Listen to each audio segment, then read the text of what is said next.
Are you as horrified as I am, looking at all those images of those children that have been killed and they've been maimed, injured?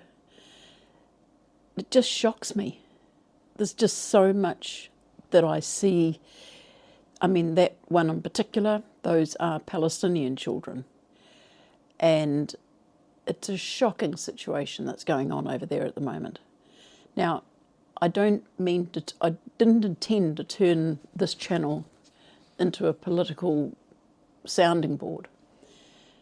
But I think you've got to have your head in the sand if you're not being aware of what's going on in the world right now. There is shocking, horrible things that are being done to human beings. I can't understand why there is so much killing. Those young children, I've seen videos of them lying dead in the street, injured, wandering around, looking for their parents. They're only 5, 6-year-olds, 9-year-olds, on their own, looking for their parents. They're victims of a war that they had nothing to do with. They're innocent victims of a war, and I'm keep seeing these pictures of these little dead, bloodied bodies lying on gurneys, and I think, where is our humanity? Where is what's happened to the world? It is shocking. It's going on. There's so many innocent people being killed in Ukraine, and it doesn't end there. It's just ongoing. It's ongoing around the world all the time. And when I see these children who are the victims, but it just horrifies me to see those poor little kids that are just, their dead bodies just strewn all over the street, lying on bloodied trolleys, wrapped up in fabric, ready for their burials. What's happening to the human race right now? I thought we had enough of that during the war. But even then, you never used to see pictures of children. The children were always evacuated to safer areas, especially like in Britain. They evacuated all the children out into the countryside, at least the mums and the children, so that they were safe. But what's going on in Gaza at the moment is it's just open slava, just bombing. Everything's being bombed. Hospitals. The one the other day was a health centre with mums and babies and children standing outside. And they were just blown to smithereens. What's going on? What is happening with the world right now? And I keep trying to think what it is that's causing all of this cruelty, this inhumanity. And I'm stuck. I'm stuck for an idea to understand why there is so much of it. Why children and mums and innocent parents are because they happen to be in the firing line. It's got to stop. Something's got to happen. Something's got to stop. We're ruining our planet. We're ruining our future generations. There's not going to be future generations the way things are going. Even what I see happening over in America at the moment, what's happening with the deportations of the overstayer immigrants. I mean, the behaviour what's happening with them is just appalling. It is beyond my understanding. When I look at videos or look at movies or film strips of the Second World War and what went on in the concentration camps in Germany, I think, are we back there again? Are we really back there again? Because it's starting to look pretty much like that to me. Building camps down in the Everglades. Look at them. Look at the way they've been designed, and compare them with the concentration camps over in Germany during the Second World War. Is that where they got the idea from? to build those things and putting people in there. It's just horrific the way that they're treating them. They're not being treated with dignity. They're not being treated as if they're even part of the human race. And this is appalling. And this is sanctioned by the President of the United States. And then in the next day, you see him walking around Texas. Oh, woe is me. Look at all these poor children that have been killed. Oh, isn't it so sad? Oh, it was a flood. Oh, God bless them all. They have our thoughts and prayers and condolences to everybody. How about you send a bit of that over to the parents of those kids over in Gaza? I'm not saying that he shouldn't have visited Texas. It's just the performance. It's the pantomime. It's the whatever you like to call it. It's a vote grabber. And what are these politicians doing that are in power? What's the whole idea? They want land. It's like we've gone back to colonial days again. Russia's trying to get wants Ukraine back because it used to be part of the USSR, and he wants it back again.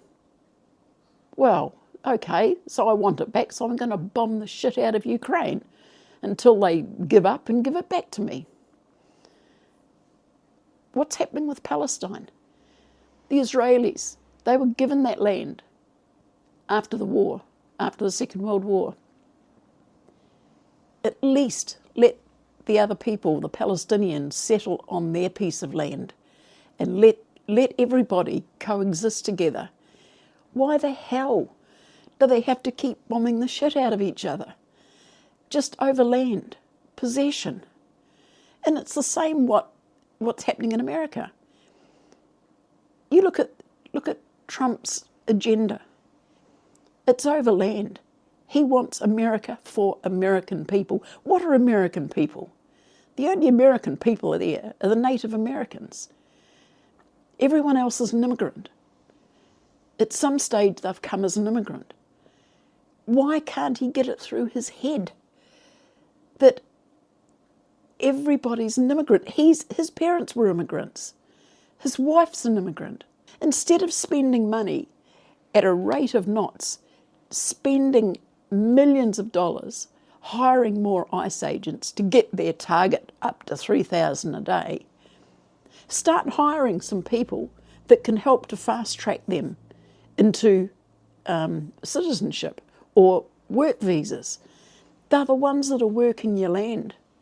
They're working the farms, they're milking the cows, they're harvesting vegetables and fruit, and they work in the restaurants. They work in all the jobs that Americans don't want to, least of all the white Americans. Now that probably sounds racist, but it's true. They want the blacks to go back out onto the land, and the blacks are saying, hey, no, we've done that. We did that years ago. And that's not happening again. And I don't blame them. I don't blame them one bit. But you've got a workforce there that are willing to work just because they've overstayed their visa. Get their visas up to date. Get them legal. Let them stay there and do the job that they're doing. Why do you want to kick them out?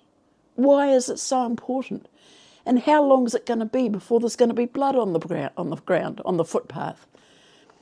There'll be blood spilt, believe me. I even hear today that there was one guy that was running from the ICE agents on a farm I think it was a marijuana farm. I don't know the ins and outs of it, but apparently he fell off a roof and broke his neck. There we go. There's one down. At least they don't have to worry about getting him out the country.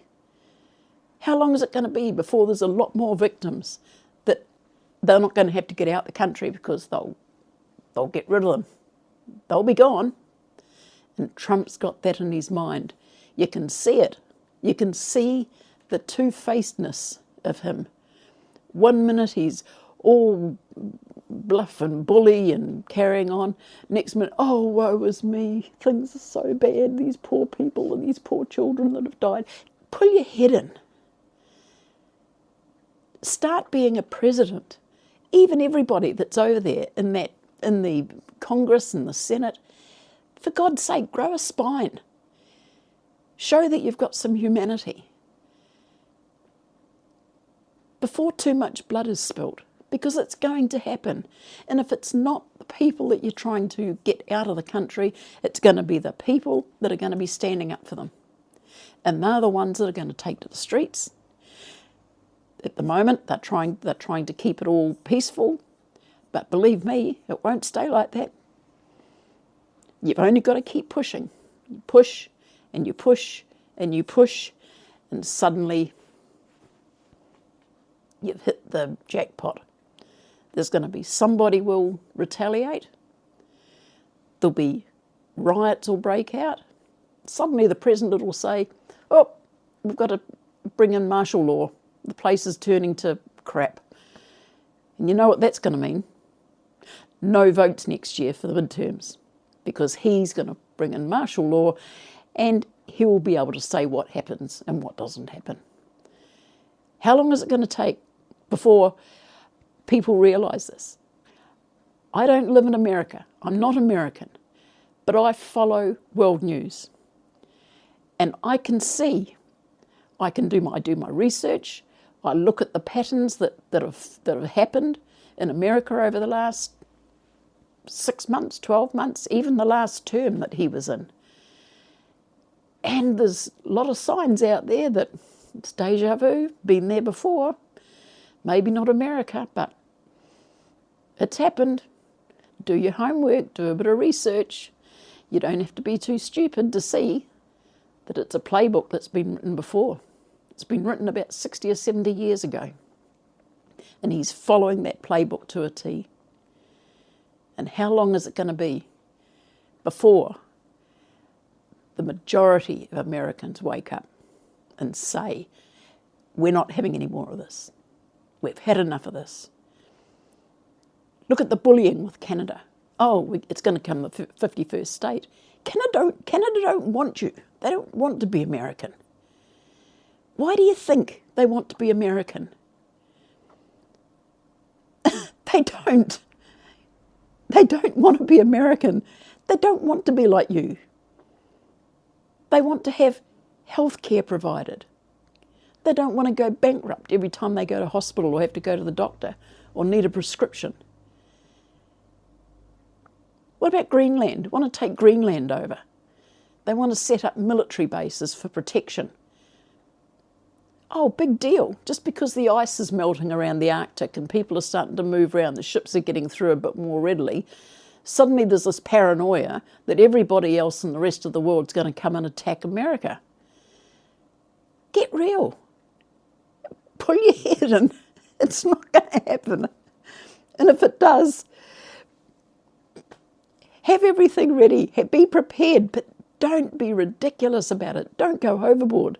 It's just, you've got the rest of the world looking at you, thinking, what the hell is going on here? Where is this going? When's this going to end? It's a joke. America, you say that you're the best country in the world. You're the only ones that think that. Nobody else does.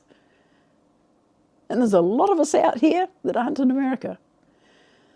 So you need to do a little bit of navel gazing at some stage and just have a look at yourself and just say, oh shit, maybe the rest of the world's right and we're wrong. Oh, but no, can't admit you're wrong. Not Mr. President, not Mr. Trump. He'll never admit that he's wrong. Even if he ran up a highway going the wrong way, he'd say that everybody else should have turned around. It's not him that's at fault. Oh no, he's never at fault. Doesn't matter what it is, he's never at fault. Oh, for goodness sake. He needs to pull his head in as well.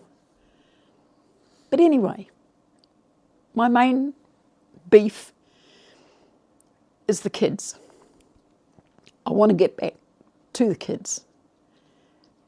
Don't start having kids, children, babies. Don't let it get to a stage where their lives are starting to be threatened in America or anywhere.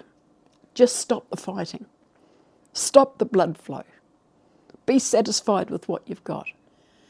Don't feel that you've got to be the big head honcho that goes around and takes over the world just so that you can think you'll be great. And quite frankly, you've got Trump on one hand saying that he wants Canada, he wants Greenland, they want America for themselves. He reckons he wants Gaza to start putting in a Middle East Riviera. It's a land grab. It's an absolute land grab.